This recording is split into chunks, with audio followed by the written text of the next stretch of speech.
And I do believe that there's a list of individuals who did engage in trafficking, were given these plea deals, and I'm going to name those individuals right now. The first one would be Leslie Groff. The second one, Sarah Kellen. The third one, Nadia Markova. And the fourth one, Adriana Ross. All of these women engaged in the trafficking of minors as adults. They were working and complicit with Jeffrey Epstein's operation. And in my opinion, they are not to be given victim status because they did partake in harming young girls. I remember seeing in some of the files, some of these girls were, as young as 10, 11 years old and older. And so obviously we have a lot of work to do, but I did want to come and give an update and let you know that President Clinton, as of right now, is cooperative and answering all of our questions.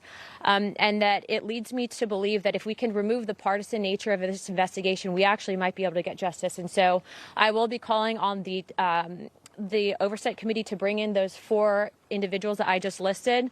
We will continue to conduct the investigation and provide updates shortly for all of you. What has the former president said to the committee about his interactions with Jeffrey Epstein outside of the statement he released? I can't get into the specifics of the deposition because it's still currently going on. But again, he's being very cooperative, and I think that statement is pretty on point with what we're hearing.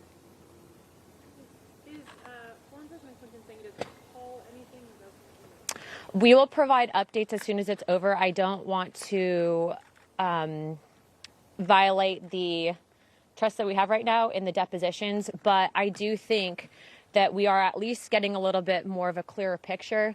And I will say I'm not in favor, and if there is a request to bring in an individual who's made false allegations against President Clinton, I will be voting that down in committee, just as I will be voting down any individuals that are brought forward that have made false claims against President Trump. I do think that there is a bit of partisan smear attempts in this whole investigation, but it's important to note that Jeffrey Epstein does have all of the telltale signs of an intelligence gathering operation. I think we all know that.